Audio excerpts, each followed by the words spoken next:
Blog Talk Radio. Hello and welcome to Around the Nest, Jay-talking our way to the Toronto Blue Jays minor league organization. I'm Jesse Goldberg-Strassler with the Lansing Lugnuts. We are scheduled to get underway with our season a little bit later on today as they're pulling the tarp in Lake County, Ohio. Yesterday, the Lugnuts played the Michigan State Spartans in the Crosstown Showdown. It's an annual exhibition between Lansing and East Lansing that takes place at the Lugnuts home ballpark, Cooley Law School Stadium. And the Blue Jays always send in some arms from a little bit beneath the system, guys who are not ready quite yet for Lansing. 6 different pitchers were flown in from Dunedin, talking about guys like Francisco Gracewski, Mark Biggs, Garrett Hickens, Aderick Kelly, Jeffrey Del Rosario. They joined the Lugnuts for the game, including 18-year-old Jesus Tinoco.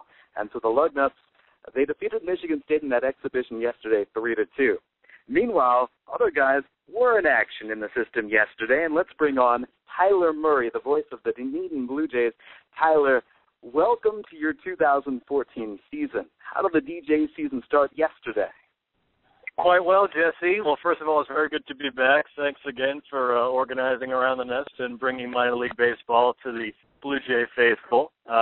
It's good to be here. The game yesterday, a 7-0 win for Dunedin behind 7 shutout innings from Matt Boyd. No walks, 5 hits, 5 strikeouts. He was dominant. And every player in the lineup got on base besides Matt Newman. And Newman, in the 5 spot, had a sacrifice fly. So contributions all around, really a picture-perfect opening night at Florida Auto Exchange Stadium. Can't ask for much more. We're excited about the coming year. Let's begin with Matt Boyd. At the very start of the season, all right, we understand Marcus Stroman is going to get the opening night start for Buffalo. Aaron Sanchez starts for the New Hampshire Fisher Cats. Now, Matt Boyd, I think, is a pitcher who maybe many have overlooked entering this year. High draft pick, pedigree. You saw him toward the end of last year after we saw his pro debut with the Lugnuts. He was on his game. There was no need to shake off any rust at all yesterday. Yeah, I think you said it best last year, Jesse, that it was a news story when Matt Boyd actually gave up a run for the first time with the Lansing Lugnuts. So it certainly has been a good season for him, or a good Dunedin career, I guess I could say, dating back to his 3 outings last year. He was very comfortable, and he was the first collegiate player drafted by the Blue Jays in the 2013 draft, and I think we're seeing why. He's the kind of guy who has enough experience playing as much college ball as he did. He's got enough experience where he can go deep in games, and I think maybe the reason he's been overshadowed a little bit is because we've got Daniel Norris on the staff this year, a top 10 prospect, and another lefty who can really throw. And I think Boyd and Norris at the top of the rotation, especially because they're lefties and obviously because they're so talented, is definitely going to be a big asset to this team so far this year. There's another player who generally gets to be overlooked, and we're partnering up with Bluebird Banter this year from SB Nation. One of the questions that was asked for us over the course of the show was, which 2013 Lugnut or Lugnuts do I think has the greatest major league potential, and who did I think was going to be a sleeper? And I think my sleeper pick is, again, one of those guys who does so many different things well, but maybe he doesn't stand out, except when you look in the box score, and you see Tyler, he starts off the season going 4 for 5. Lugnuts team MVP was Dwight Smith Jr., and it looks like he wants to be the MVP of your DJs.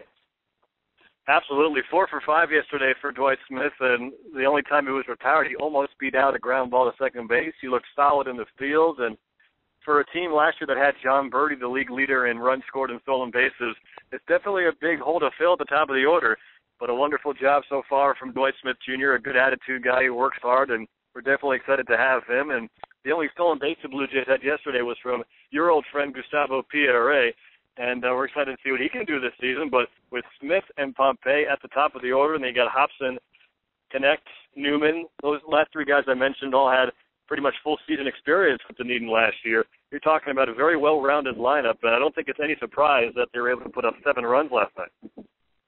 Part of the fun at the very start of the season, when you start things off, you get that roster and you see who's returning from the previous year's team and who gets to jump up from the lower levels.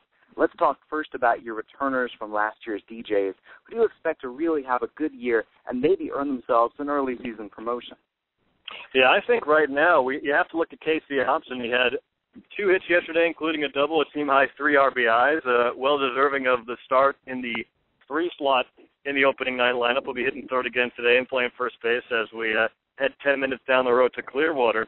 But other than that, besides Hobson, who's been playing very well in the inter-squad games, you have to look at Matt Newman, who finished last year on an absolute tear. We talked about this a couple months ago towards the end of the year, but he finished June in the 230s in batting average, and he did so well in July and August that Newman ended up leading the team to the 290 full-season batting average. So he's certainly on a roll right now if he can date it all the way back to last year.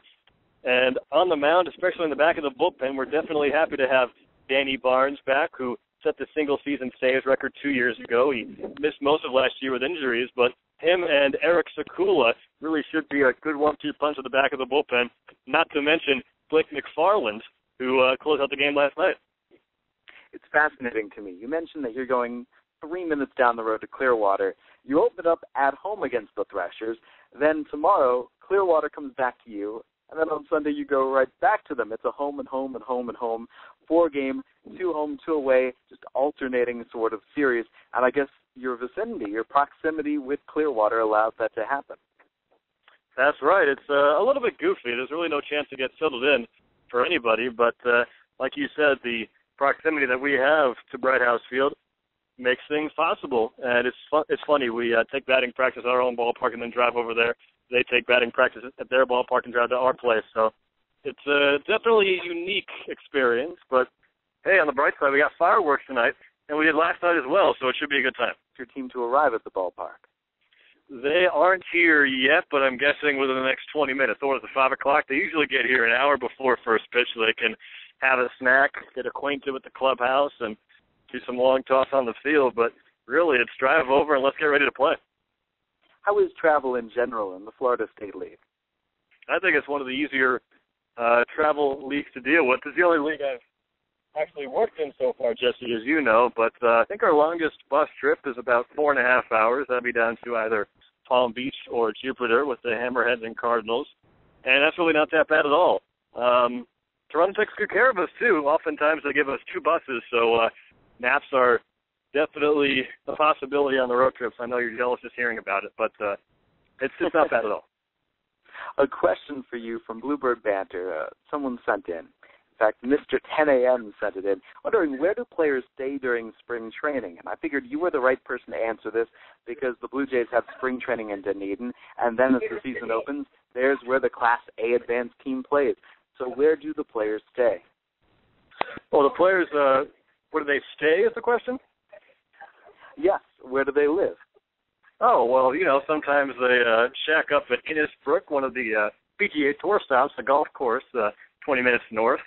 A lot of them sometimes have timeshares down here. They have high-rises on Clearwater Beach. But really, when you get invited to big league camp, you're in the same place you would be if you weren't, because the complex is just 10 minutes away. So they got a lot of different options as to where they want to stay. So really to each his own in that department.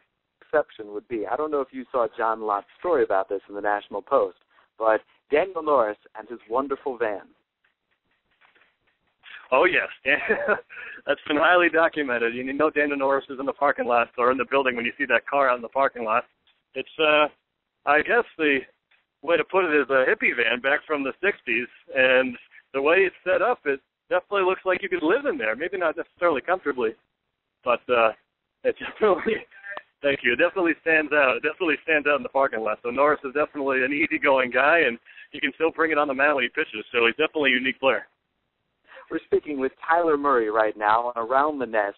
Tyler is the voice of the Dunedin Blue Jays, Class A advanced level in the Florida State League for Toronto. I'm Jesse Goldberg-Strassler with the Lansing Lugnuts. Tyler, let's look back at your ball club. So we know Matt Boyd excelled on opening night. We know that the offense showed off real well as well. But as the season goes along, let's talk about the rest of your starting rotation joining Matt Boyd. We know we've got Daniel Norris right there. Who else is a part of that rotation?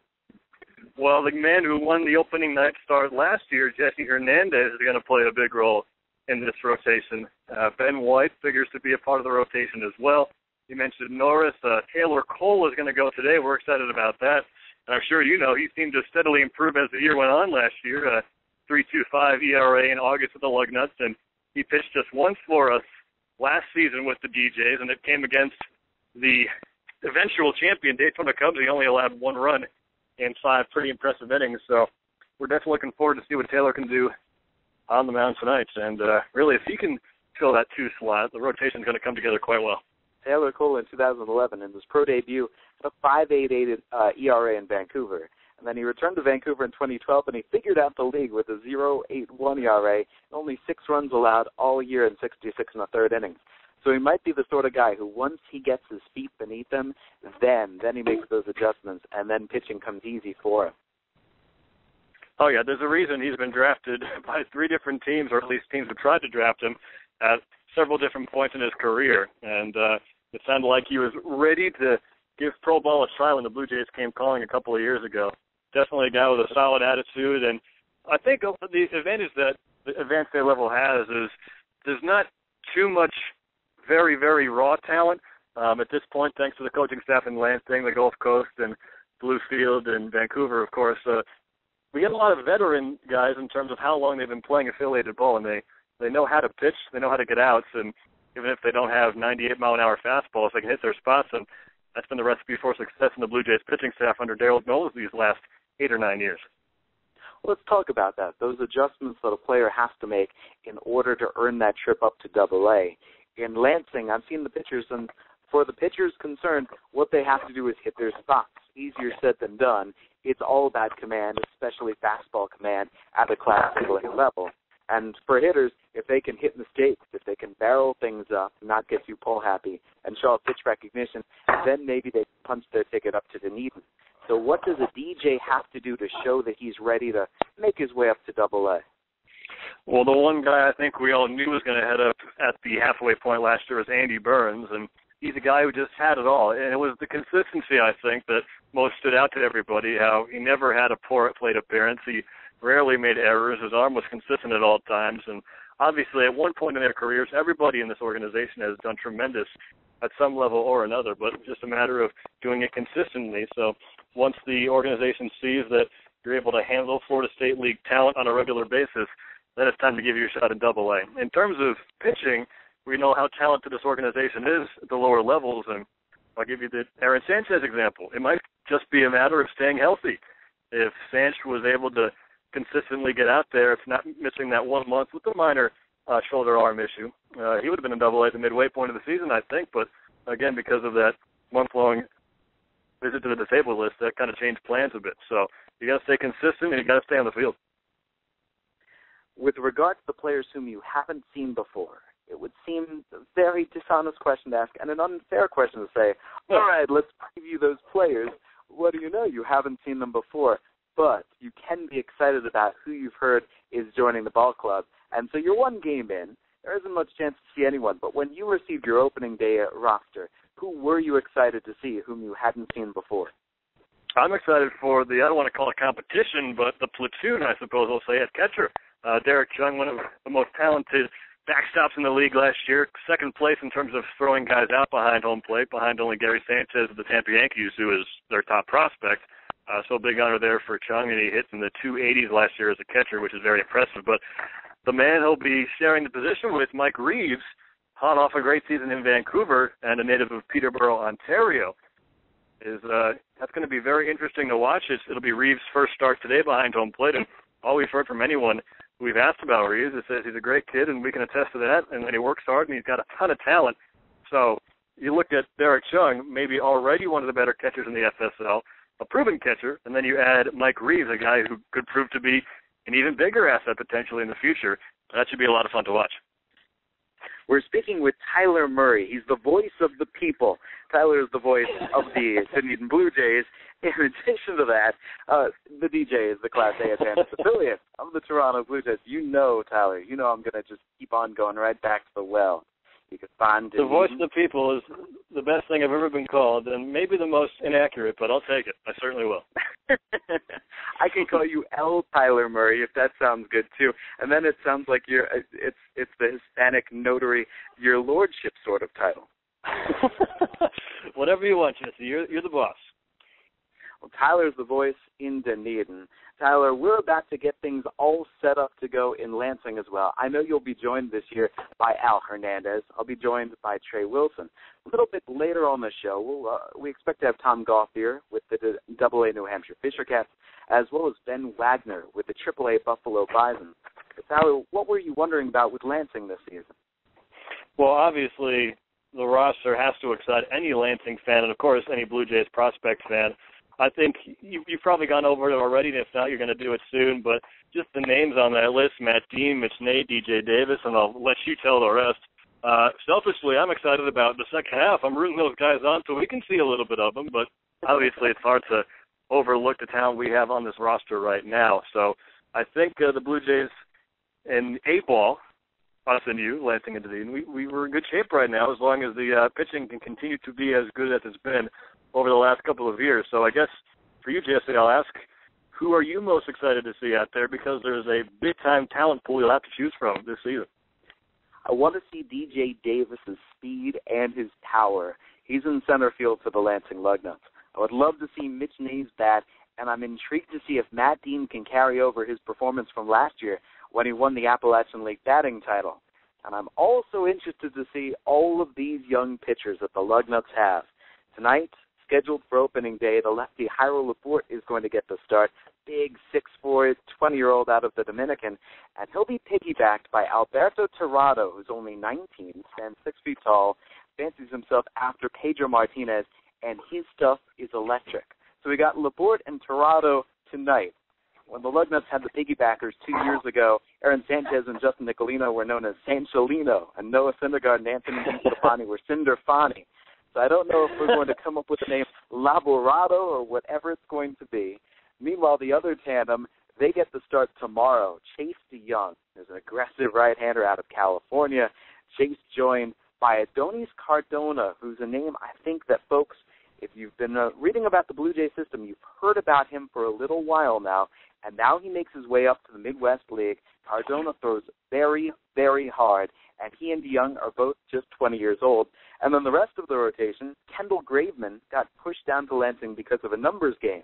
Told me that in spring training, gave up 1 run in 23 and a third innings, and yet with the starters that you have, heck, let Kendall start for the Lugnuts. Let him continue to excel. We expect to see an awful lot of ground balls when he's on the mound. Drafted high out of Mississippi State University last year. You got to see his college teammate, Chad Gerardo, last night. And the rest of the starters, well, Jeremy Gaboriski is in that starting rotation who never walks anybody, a big 6'4" right-hander. So how about Gaboriski, Graveman, DeYoung, Adonis Cardona, Jairo Laporte, Alberto Tirado, and the last one might be the most masterful here of any of them this level, judging from what he did last year, because Tom Robson gave up 4 earned runs in Bluefield. They moved him up to Vancouver, and he gave up only 4 earned runs with the Canadian. In all, a 1.12 ERA. He's going to start the home opener on Tuesday. I think I listed way too many names, but how's that for a start? I think that's perfect. I'm excited for you with all the talent you seem to have, and I guess the word around here is that Lansing's best of the best has joined us in Dunedin to tag along with 22 players who played at least 1 game in Dunedin last year. So it definitely seems like you guys have a lot of new, young, exciting talent, and saw some tweets and pictures from Media Day. Looks like the local media is getting on board as well. Not that they don't usually, but this has got to be a lot of fun for the local media and all the fans coming out to see future big leaguers every night. Right back to one of the questions submitted into SB Nation and Bluebird Banter. Question about which 2013 Lugnut or Lugnuts might have the greatest major league potential.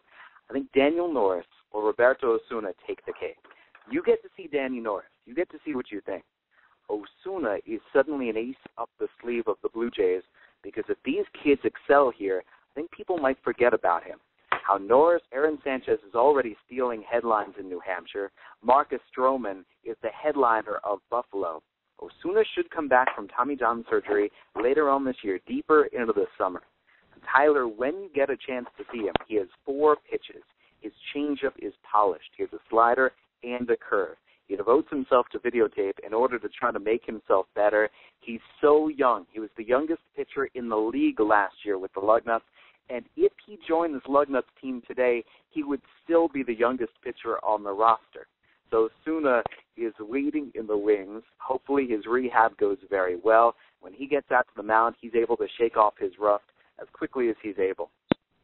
So maybe now that he's under the radar a bit, not that he's lost any talent or any luster, but he's been out of the spotlight for a little bit, Jesse, with the rehab. So maybe a little less pressure on him, a little less expectations. Maybe that'll help him loosen up a bit. But it sounded like last year, whenever he was healthy, he was pretty much dominant. And there's a big reason why he's been really looked after in terms of fans' expectations for the future, even since he was, 17 or 18 years old? So it seems like, hopefully, if you can stay healthy, we'll get it going.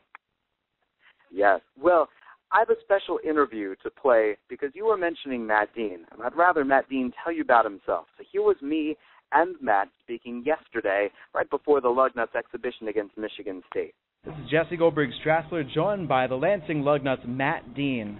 Matt, when did you learn that you had been drafted by the Blue Jays? It was actually during, we had actually about a week left of school, and so I was in class. My first period teacher let me get out of my class to go listen to the draft online, and I was listening to it. A couple rounds went by, I hadn't gotten drafted, and then I actually went to go grab lunch, and then went to my buddy's apartment. Pulled up the draft, and we were just hanging out. And then they called my name then, and then started getting some phone calls from my agent, and then the scout congratulate me. So it was good though. It was exciting, and I'm just glad to be here. What was life like leading up to the draft? It was a little more than I expected. Had to do a lot of sit downs with scouts. I wouldn't say interview type deals, but they just came to the house and talked to me. But definitely not what I expected. But overall, it was fun, and looking back on it, I enjoyed it. To be able to have the opportunity to do that, so it was good. Did you know what pro ball was going to be like, or has it surprised you? A little surprising. I knew it was going to be everyday deal. Didn't know a lot about it. I had a couple buddies that kind of filled me in on it the previous year or the year before, and so I kind of had an idea, but just how my body would feel, I had no clue. You can always try to prepare for that, but you never know until your first season. So I'm looking at the stats on paper, and the difference between your first year in Bluefield and the second year in Bluefield is huge. What changed? I got with my hitting coaches. We did a little changes to my swing. Then we kind of got an approach down that worked for me. And, honestly, I think the biggest thing was, my first year kind of getting used to everything. Playing, I was in short season, so playing, 70, 60 games, something like that. It was just, kind of get my feet wet that year. And then, second year I had a better idea of what it was like. And, but honestly, a lot of the work goes out to, my coaches. They really helped me out a lot. So, I just got to thank them for that. Swing is a valuable thing. You see golfers, not even pro golfers, normal folks just working on their swing all the time. What does a swing mean to a hitter? It's a funny thing, I guess. It's a lot of work, that's for sure. I gotta be in there every day hitting, to feel good. And so, for me, it's just kind of getting my routine down every day, and then sticking with that. If I'm not feeling good, kind of going through a slump, maybe getting in there earlier, getting right off the tee or flips, whatnot. So, it's a lot of work though. So. Speaking with Matt Dean of the Lansing Lugnuts, how'd you find the right bat for you? I just tried a lot of bats out. I used to think, bigger barrel, hit the ball farther, but I use a 271 now, put a little extra weight on it, and I used it last year and during extended, and it worked for me. So it might be my bat for the rest of my career. Is there someone on the team who's really protective about their bat? Gloves are usually the bigger thing. Yeah, let me think. I'd probably say I gotta say my buddy Mitch Nay. You know, gotta say him. You know, he's kind of a bat guy. You know, he's always you know touching other people's bats and you know kind of feeling them. You know, but you know that's just him. So. Speaking with Matt Dean, now Mitch plays third base. You're a third baseman / first baseman. How was that transition? A little different. You know, last year I had to kind of get used to it. You know, but you know they're really similar. You know, the biggest thing is you know just different throws. You know, with the footwork and stuff like that. But you know I like it. You know, whenever you come off a good year, you know, switching positions, you know, you can't complain. You know, so. Do you have a different glove? Yeah, I use I don't know what size it is, but just you know typical first baseman gloves. So. Was there, while you were growing up playing baseball, was there someone who really motivated you? Probably say my dad. You know, he's a high school coach, and so I grew up around the game. He would always take me up to the field and let me hang out with the baseball players and stuff, and you know, I was just that little kid running around all the time. You know, so you know he played college ball, got drafted, but actually got hurt, so he wasn't able to continue on. But you know, I'd probably say him. You know, he's always telling me, you know, you just got to keep working. You know, you can never be satisfied. So, you know, I just take that and you know, just try to build off that. You know. You hear when you grow up around baseball, as you did, it makes a difference. What kind of difference does that make? You know, I mean, I think it's big. You know, because I mean, growing up around it, you know, you're just around the game, you learn about the game, and you can never stop learning about the game, you know. As we, you know, get older, you just got to keep trying to learn, man. And whenever you think you have it figured out, like that game will beat you up. So I try to keep my my eyes open and, you know, just try to pick up little things, you know. So, yeah, I did it. I've been doing it my whole life, and, you know, it's worked for me. So, you know, I'm just going to continue to do it. In terms of those little things, let's say you're about to face a pitcher. What are you watching for? What can you learn? You know, release points, when he's throwing different pitches, you know, just try to see if he tips them, you know, and then, you know, how he locates his pitches. You know, if one day he might not be locating, you know, some off speed, so you can kind of eliminate that from his pitches. So you just gotta watch and, you know, try to learn from him. I mean, you got a bunch of you know, hitters in front of you, so you can always learn off them as well. So, you know, I just try to watch, you know, every pitch. What's the craziest thing you've ever seen in the game? Craziest thing. There's been a lot. I wasn't here to experience it, but gotta say the play with Nessie last year, you know, I gotta say that, you know, I saw that was all over the news. Well, let me ask you, how did you and the guys hear about that play? We're here witnessing it live in Lansing, and so how does that news make its way down to you? Well, some people said they saw it on ESPN.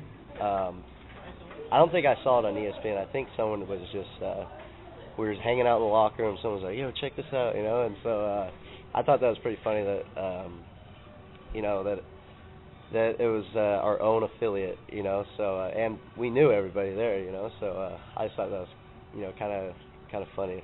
With slugging Matt Dean and the Lansing Lugnuts, what's the biggest at bat you've ever had? Ooh, biggest at bat.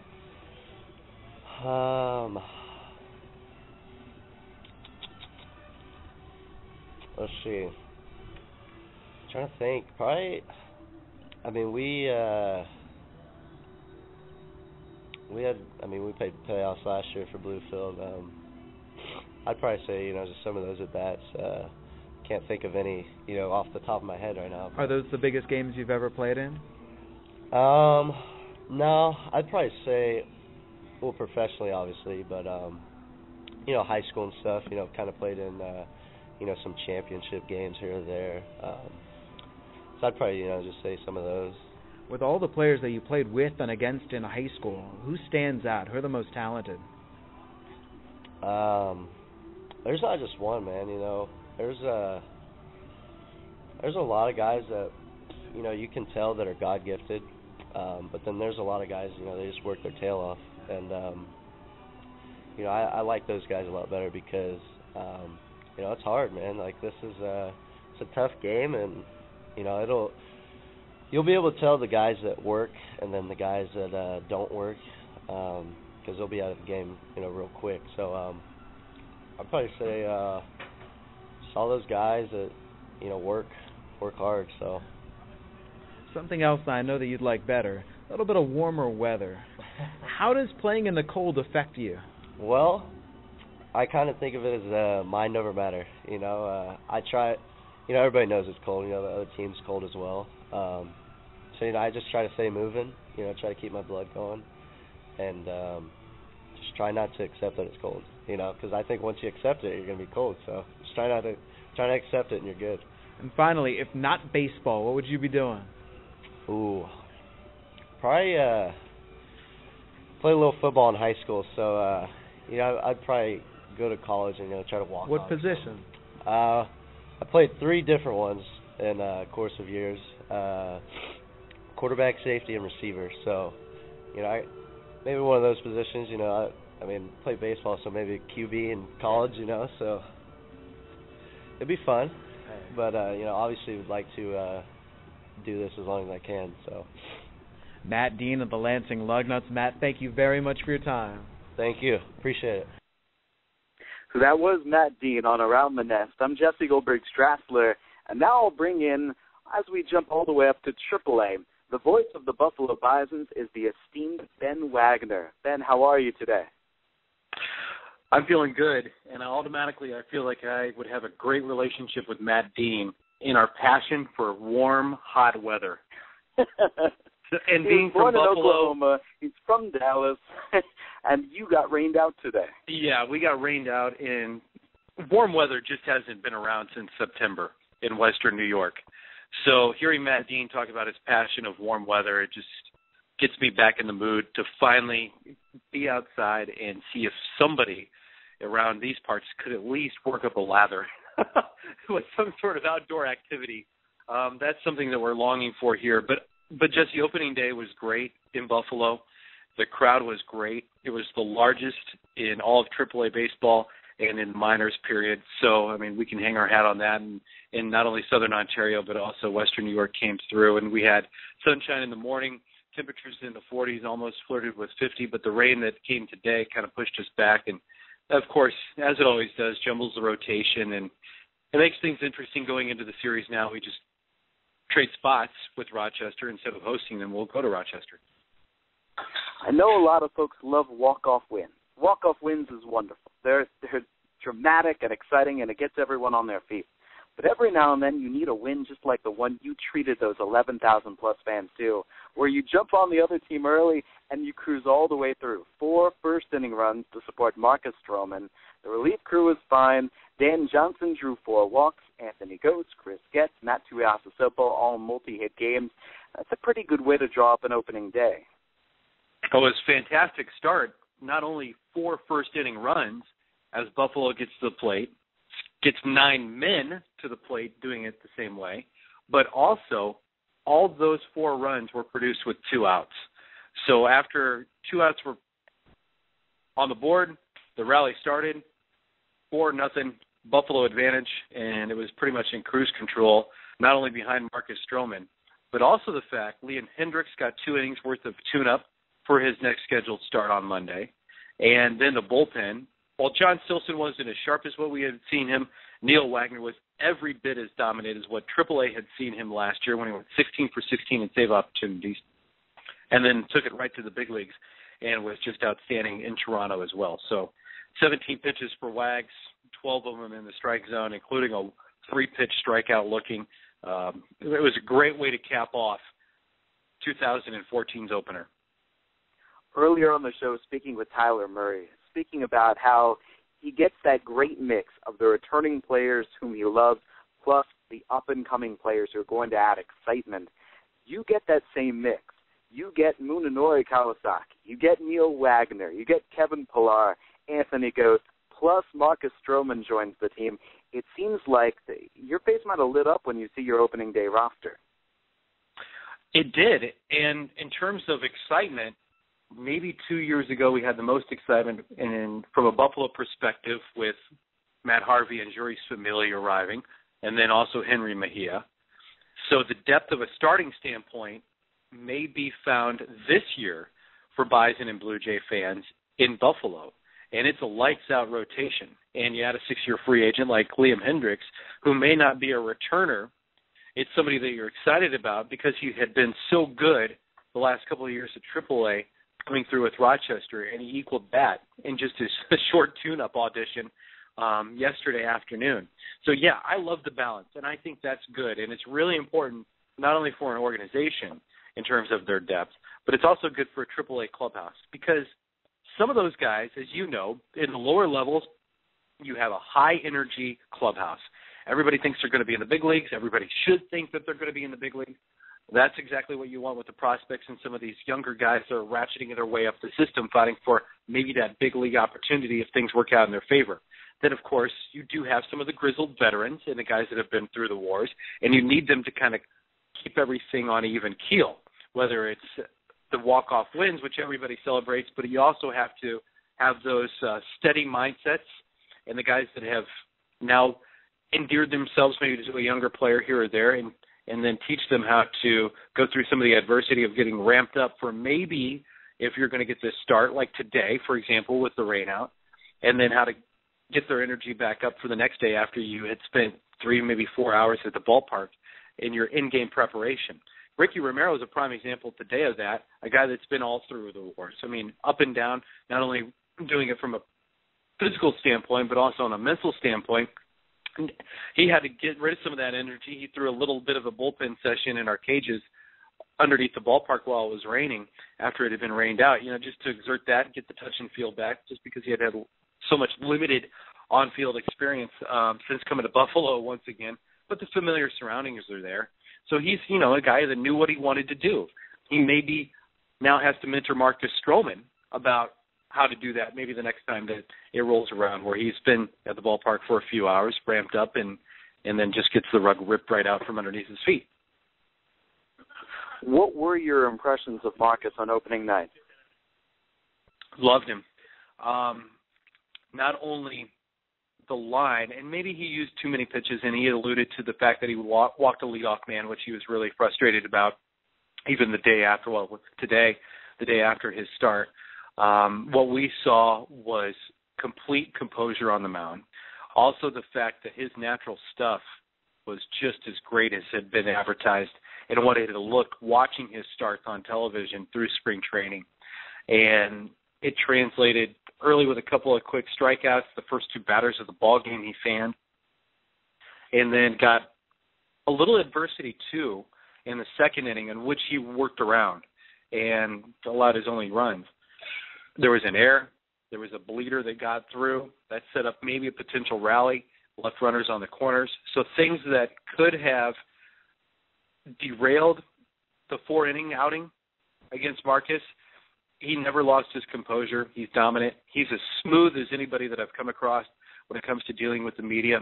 He's always upbeat, and everything that we had seen and hoped for from spring training standpoint and read in the papers and seen online, we got right away at the first taste of watching Marcus Stroman in his AAA debut. This is the voice of the Buffalo Bisons, Ben Wagner, speaking about the AAA debut opening night last night. And the new manager of Buffalo, and you talked about Liam Hendriks. You know what Liam brings. He's been a star in AAA for a while. Well, Gary Allenson. Gary knows what it's like to manage in AAA, and with great success.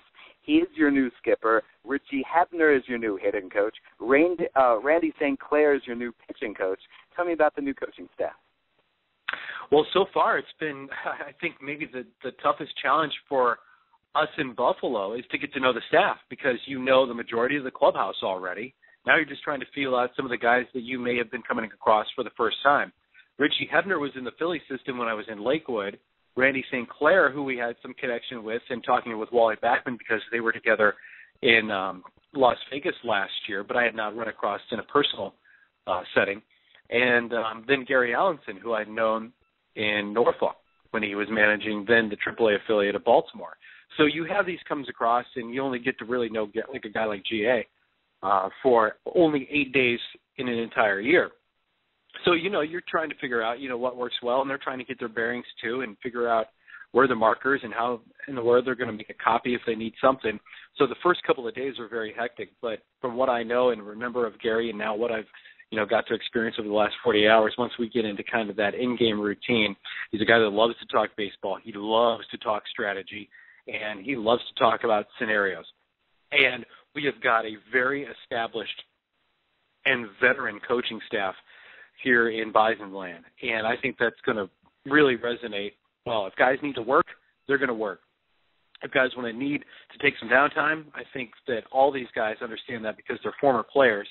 And, Gary did it as well with over a decade of playing experience at both the major league level with Boston, that 1 year with Toronto, but also all his minor league experience, both as a AAA player and as a manager at AAA. He'll be able to balance the chemistry in the clubhouse and maybe bang batting practice once June and July rolls around and we've had 8 or 10 days of, that stifling heat and players have gone through, and he'll just, give a guy a day to relax if he needs to be out of the lineup. All those things that come along with the feel of the game, these guys know it because they lived it, but also they've been around it so much now as part of coaching staffs, and they're working well together from what I can see from not only a clubhouse chemistry perspective, but also just the coach's office versus the manager's office and how they're coordinating and also communicating. So I think it's a promising season from what Buffalo has built, one in terms of player and talent here in Buffalo, but also the fact, that you've got established guys that know how to manage a game and want to manage to win games while also benefiting player development.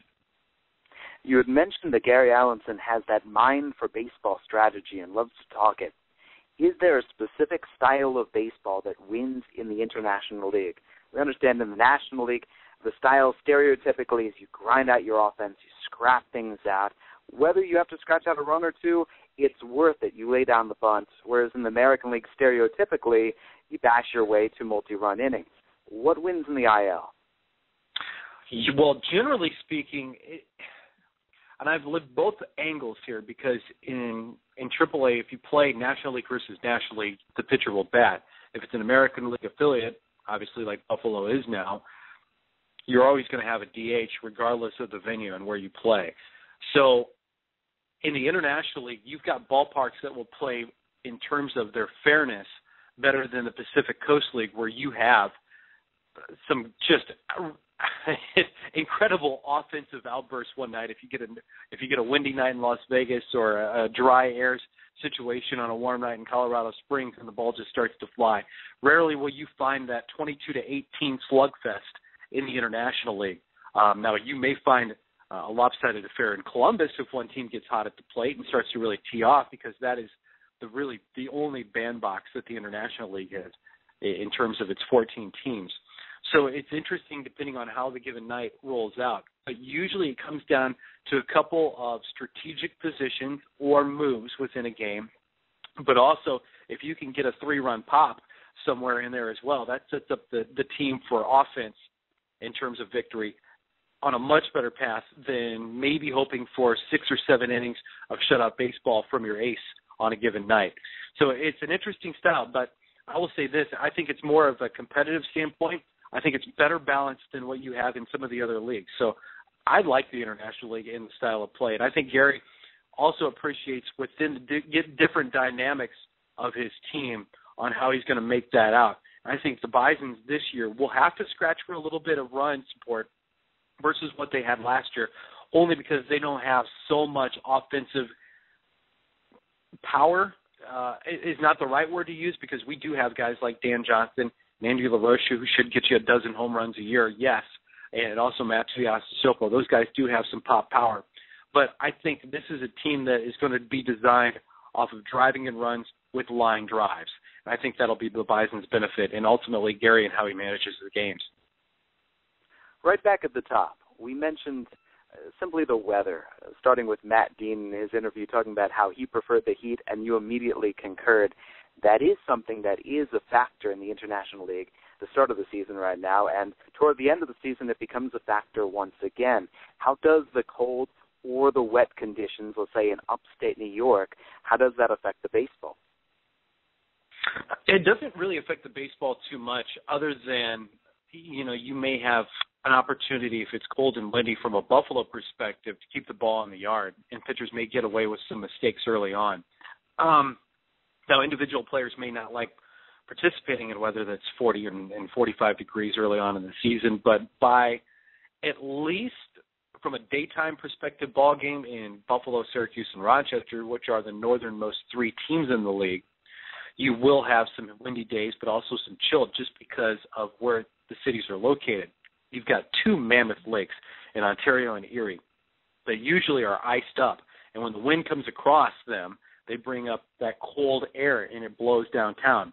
It's not comfortable for the fans. Of course, it's not comfortable for the players, but also it's coming in off the water, and it's going to knock down baseballs in Buffalo. Once you get into, that early June phase, baseball starts to change, where while it's hot in some of the other cities, especially in the South, when you're just outside of Atlanta with Gwinnett, if you're in North Carolina, either with Durham or Charlotte, you've got teams coming north. When you get out of the IL Northern Division competition going head-to-head, you've got teams that are almost rejuvenated because it's not that stifling high humidity and high temperature scenario that you've got coming in, and maybe you're on the road for 8 days, or you're going, 2 city tours or whatever on your road trips. You come into Buffalo, you're settling in for 4 days, and all of a sudden, while it may be 80, 85, you're not dealing with humidity during the day, and then all of a sudden it's 75 with zero humidity and zero wind coming off the water. It's really refreshing for a lot of players. So I find greater accolades from a Buffalo, Rochester, and Syracuse perspective. They're going to forget the cold from the beginning of the season because they know what they can benefit from later on in the year, and your legs feel lighter. The ball feels lighter for some reason as well. So guys just feel like they're better competitors down the stretch through those quote-unquote dog days of summer when they're coming to these northern cities. I totally understand. In the Midwest League, right now the Lugnuts are scheduled to open up their season right on the banks of Lake Erie against a team that calls itself Lake County. And so at the moment, though things might seem a little bit wet and dreary, this is where you want to be. And other places in the league are exactly where you want to be when everywhere else in the country, in the Texas League, in the Southern League, in the South Atlantic League, are getting very hot, getting very bogged down. That kind of when you walk outside and you get hit with that wall of humidity, you don't have to worry about it. So I understand completely. And yes, for the players, absolutely, that can give you a boost of energy when maybe the amount of games that you've played might otherwise drag you down. Absolutely, and I've been to Lake County, and I understand that because they were one time a South Atlantic League affiliate. That's where I got my start for 3 different seasons. My broadcast partner, Duke McGuire, will tell you that Clinton, Iowa, was the hottest place that he's ever played in his professional career. So you have extreme degrees because once you get into the Midwest, sometimes you get that heavy air that just settles in, especially during the summer seasons when the crops should really be growing and thriving in that. It's just not that great for baseball. Now, I always tell Duke as well. I said, well, listen, it's only hot because you didn't have the nylon uniforms. You're so old, you were still playing in those flannels. He'll pause, and he'll look at me and say, well, you got that right. So, I mean, you have to take into consideration, of course, everything that goes in and the times of players that are talking about their era while they were kind of rolling through the rigors of a baseball season. But I think the players will tell you as well, it just depends on the city and the tour when you're coming through, and in the International League where you only make one trip outside your division to the other cities, it's really a roll of the dice. And sometimes you luck out, and sometimes you really lose. Sometimes you just have to deal with triple-digit temperatures. You could tell Duke I agree with him. And in a sense, maybe it sounds like, for example, my brother who lives in Delaware says, all right, this side of Delaware is tough, and that side of Delaware is the place to be. And you go, it's too small a state to have things like this. But the Western Division, the Eastern Division, I think Clinton, Iowa is just a little bit closer to the sun than everywhere else. So maybe there's something to it. There's some cities, and the humidity and the heat just combine to make the paper curl on your scorebook. I'm okay with it most of the time, but, I mean, there are some days that you just have to scream uncle and find a cool spot. Score in lemon juice, and it will pop up pretty quickly over the course of the game. Great tip. Well, this is week one of Around the Nest. We are starting up the 2014 campaign. Ben, thank you very much for joining us for another year. This is going to be a fun season over the course of the J system, right on up to Buffalo and beyond into Toronto. Well, Jesse, thanks so much for steering us through another great season ahead. I couldn't agree more. It's been a long off season for everybody, weather aside. I think Blue Jay fans are more excited this season than what we really realized last year in our first year of affiliation, but also with the number of prospects that we got a small sample size of that could come up from even the lower levels that people are buzzing about. And, of course, you've got the Aaron Sanchez and the Marcus Stromans that have already kind of stamped their imprint on what Blue Jay spring training had for them and now trying to take themselves to the big leagues and elevate through the levels. But I think organization-wide, this is really something special that Blue Jay fans and plus us, because we have the luxury of watching these players display their talents night in and night out. It'll be really fun to watch throughout the course of the season and talk about every Friday. You can find Ben Wagner on Twitter at BenWag247. Meanwhile, the Bisons are online, bisons.com. Check out their schedule. Go out to Coca-Cola Field and join the thousands, or maybe it will be over 11,000 again. Enormous crowds out there supporting the Bisons. Ben, thank you once again. Sounds great. Thanks, Jesse. Talk to you next week. Till next week. Well, that does it for another week of Around the Nest. However, we would like to once again reiterate, we have joined this year with SB Nation's Bluebird Banter. So every week, check in with Bluebird Banter, offer your questions on in, and then we'll answer some of those questions on air with the voices of the Blue Jays minor league organization, from Ben in Buffalo all the way on down to Low Single A, me in Lansing along with Trey Wilson, and then when the short season affiliates open up in Vancouver and Bluefield, we'll check in with them as well come June. Our new official website for Around the Nest, all you have to do is go to aroundthenest.mlblogs.com. So simply type that all out, Around the Nest, MLBLOGS.com. We're an official MLB blog right now starting this year. For the moment, though, and for today, let's call it a day and let's call it a week. We were joined by Matt Dean. We were also joined by Tyler Murray in Dunedin and Ben Wagner in Buffalo. I'm Jesse Goldberg-Strassler with the Lansing Lugnuts, wishing you well, and we'll see what the baseball brings.